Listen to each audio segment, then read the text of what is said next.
আসসালামু আলাইকুম। কালকেরা 2025 এসএসসি পরীক্ষার রেজাল্ট দিবে। আমাদের ছোট ভাই বোন আপনাদের রেজাল্ট দিবে। কেউ কাঙ্ক্ষিত ফল পাবেন, কেউ কাঙ্ক্ষিত ফল পাবেন না। এর জন্য মোটেও ভেঙে পড়বেন না। মানুষের জীবনে চলার পথে সফলতা আসবে, দুঃখ আসবে, কষ্ট আসবে। কখনো কাঙ্ক্ষিত ফল পাবেন, কখনো কাঙ্ক্ষিত ফল পাবেন না। কখনো ভেঙে পড়বেন না। আপনি যদি কালকে এসএসসি রেজাল্ট দেবে, এই রেজাল্টের উপরেই আপনার বাকি জীবন নির্ভর করবে না।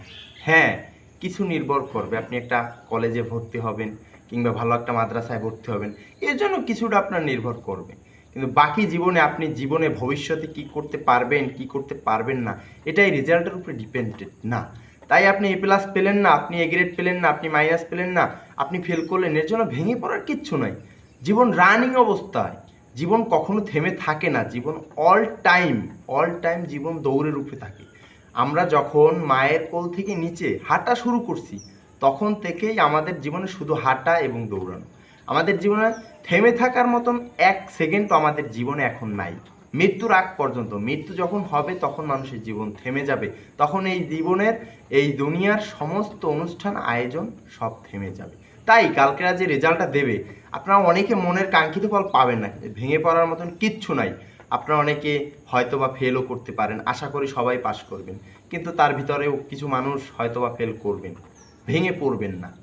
ফেল মানেই আপনার জীবন শেষ নয়, ফেল মানেই আপনি অসফল নয়, ফেল মানেই আপনি যে ভেঙে পড়তেছেন, এই ভেঙে পড়ার মাধ্যমে নিজের শক্তি সঞ্চয় করবেন। দেখবেন ফেল করার পরে আপনার বাড়ির আত্মীয় স্বজন, আপনার চাচা, আপনার ফুফু, দেখবেন যারা জীবনে 5 পাসও করে নাই, তারাও আপনার কথা শোনাবে।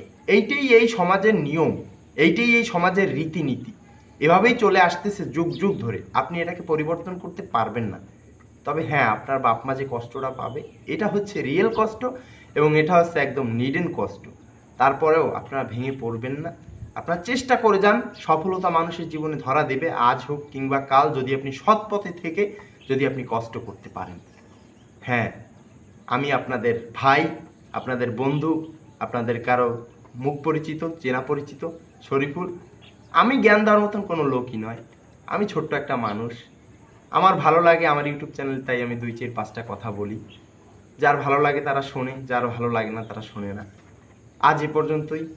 আল্লাহ হাফেজ।